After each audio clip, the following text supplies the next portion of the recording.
Hey there, everybody! It's us again. Me, Brandon the DM, and over to my right, my left. I don't know which way the directions work if I'm looking the opposite. This way is Christian Stakely, one of the co-host guys over here at the Cantrip Cast, and we're back with another video. We're gonna be doing something pretty interesting today, because it's kind of a topic I wanted to touch up on before, just haven't really had a chance to.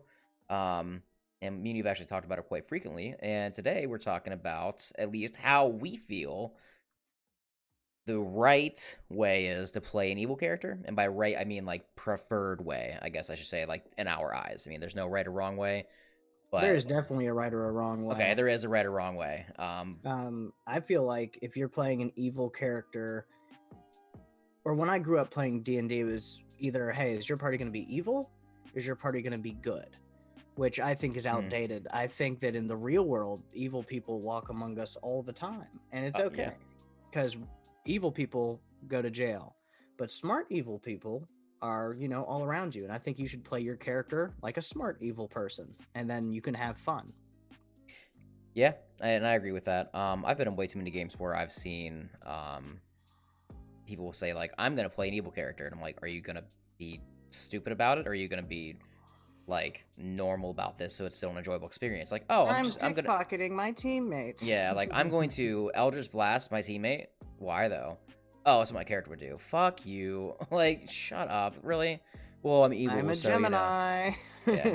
Or it's like, hey, you guys approach this NPC. He looks very important. He's almost in need of something. It looks like he's recently been beaten. He is a black guy.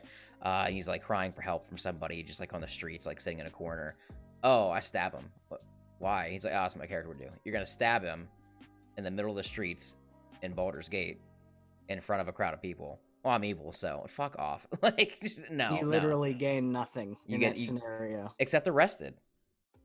And chances are, if you have a party that's not going to support that shit, the guards are going to come and they're going to be like, yeah, take that guy. We didn't do that. That's what I'd be like. I'm not. Best case scenario, you have nothing.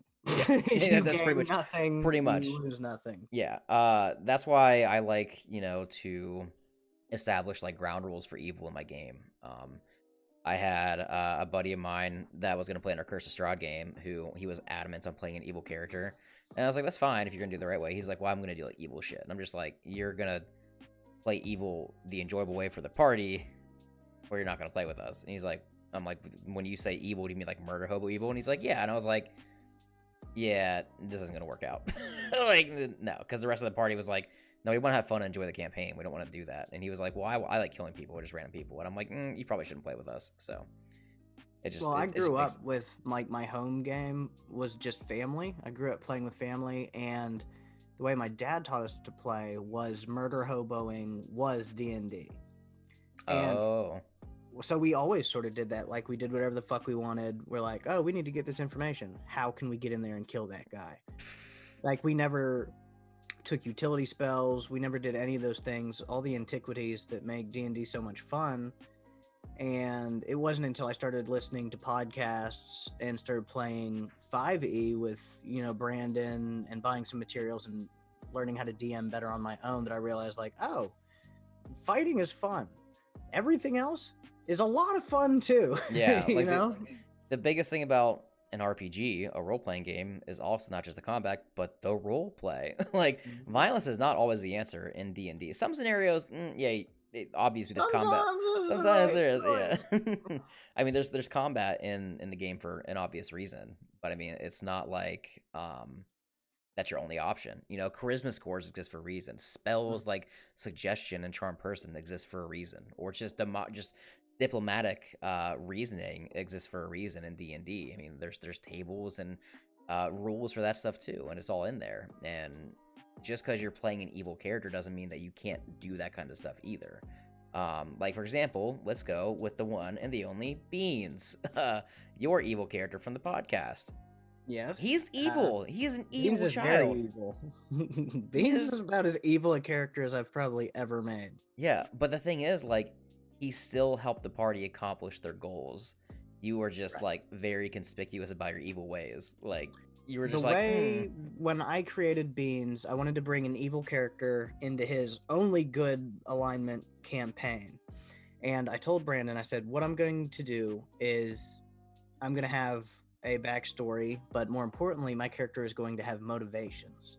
So my character's motivation was he wanted to be the evilest little bastard around, but he wasn't very powerful yet. So what he did was he joined a group of goodly adventurers on a valiant path, and he helped them kill bad guys, thus elevating himself on the bad guy totem pole until he worked his way up.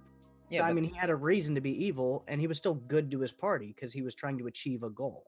And I think the definitive thing about that is like you came in with goals. You know what I mean? Like you had a character backstory and an influence to why you were evil, like a good reason why you were evil. You were just like, I'm playing an evil character because I stubbed my toe when I was 12, and all of a sudden I hate Legos. Like, no, like you were the offspring spawn of a devil lord that took advantage of your mom, and then you got angry because you looked weird and you burnt down your village and got warlock powers because of it. And it was like a good backstory. And the cool thing about Beans was like your character didn't know he was evil. He just thought that was how he's supposed to do things. He was a goblin. Goblin tiefling. Yeah. Oh yeah. He's yes, very evil, like innately, but it was the only thing you knew.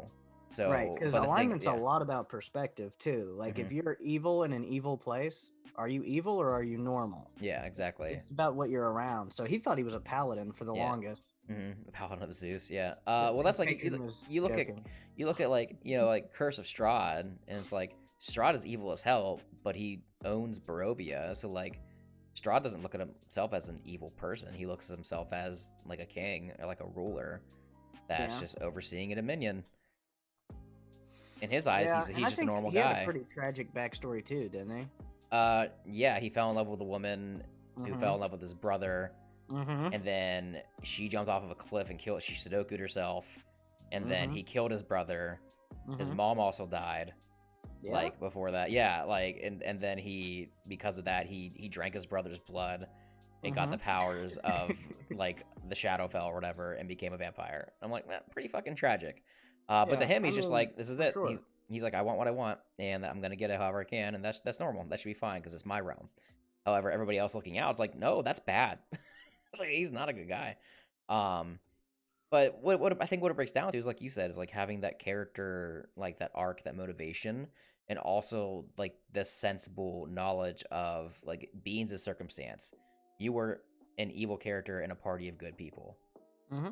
You were very outnumbered in that scenario.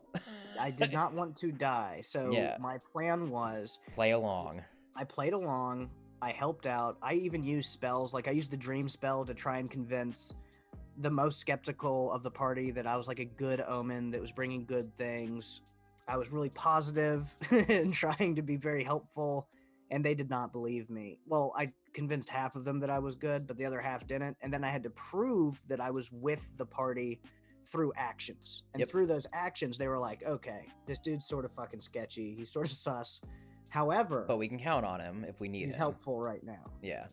And I feel like that should be the basis of an evil character, is if you're going into a campaign playing an evil character, I feel like your evil character should have like alternative goals, but you're with the party, helping the party, because whatever the party's trying to accomplish is also going to benefit you and your goals in the end.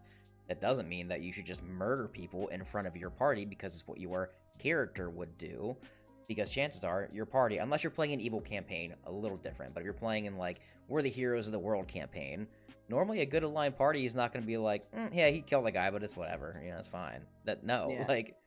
And on top of that, even if you're playing an all evil campaign, which I've run a bunch of those, they should still be smart though, because the world still be smart. The world if you want still to go exists into town, around you. Yeah, if you want to go into town and take it over, you don't go into town and start killing people unless you have an army. I had a evil cleric character I played, and his way of getting into this town was he went into the town and he started healing people like for free. He spent all of his time healing people, getting good with the church, and rising through the ranks of the church until he was at the, pretty much at the top of the church. And then he started manipulating slowly with evil until they corrupted the town from the inside. Yeah, he got that good rapport is what you need. Yeah.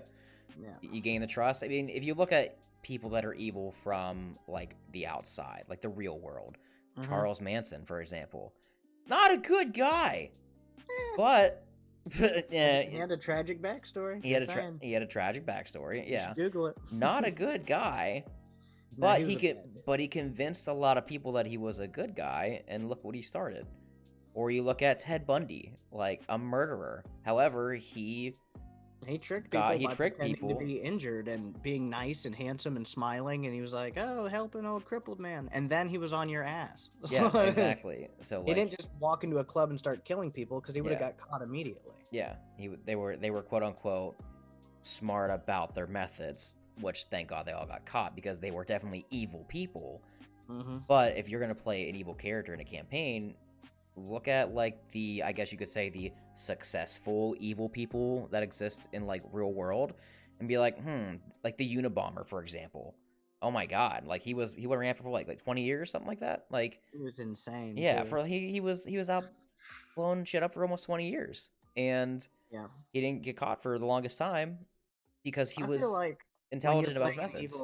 when you're playing an evil character, you really need to think, like, at least in not the forefront of your head, but maybe in the back of your mind, just like, how can I do the things that I want to do without getting caught? Mhm. Because that's what evil people do in real life. And when you have that mindset, you're like, okay, I'm evil, but is that going to get me in trouble? And then I can't continue being evil? Because you don't Mhm. want to go to fucking D&D jail where you're going to be beat up by half-orcs every day. Like, Yeah. you need to fucking be smart about what you're doing. Yeah, then you're rolling a new character, and then the party's going to be a lot more cautious about who they bring into their party. Like, you know, if they're adventuring with this evil guy for a while, he turns out to be evil and murders people behind their backs, he gets kicked out of the party or killed or jailed, whatever it happens to be.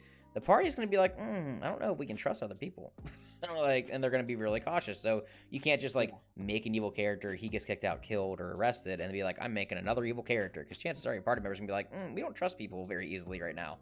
Because that Especially last guy, if all their alignments sync up and their Mhm. goals sync up, and then you're doing things that are sort of counterintuitive, like, they're gonna suss you out, and then all of a sudden either you're gonna be fighting the enemies and your party, or your party's gonna get rid of you, or when they have to make a decision on someone's about to die, who's it gonna be, and they're all gonna give you this look where they're like, you are sort of evil. Yeah, you exactly. know? And then you're gone. I think it just really breaks down to like, and keeping it simple is just be smart, like about your decisions and stuff. Like, play an evil character if that's your boat. Personally, I personally enjoy playing more like good aligned characters, I guess. Unless it's like a one shot, like the one shot we did where I played Pinto, the son of Beans.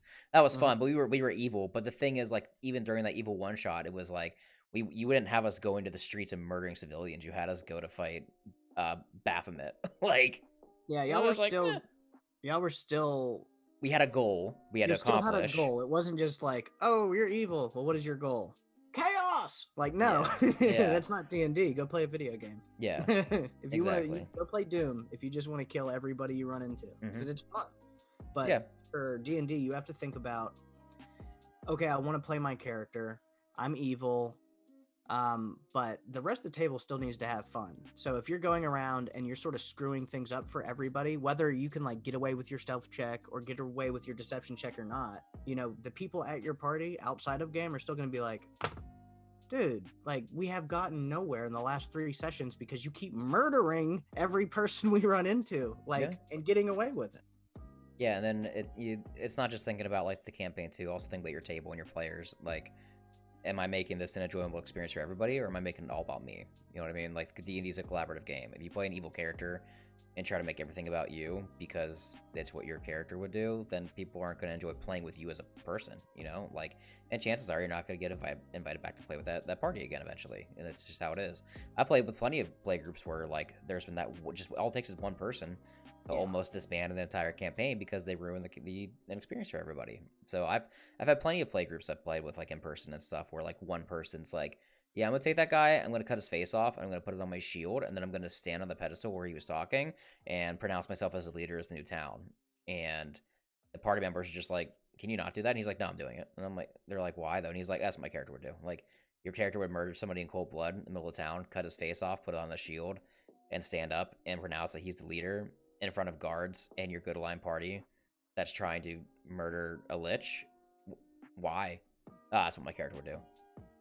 I had a person in one of my games, who was evil, and one of his character traits, I guess, was whenever that there were magical items or good loot found, he was going to bully the other players to try to get it because he was evil, and that's what his character would do.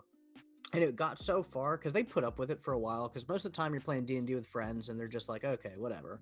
Mhm.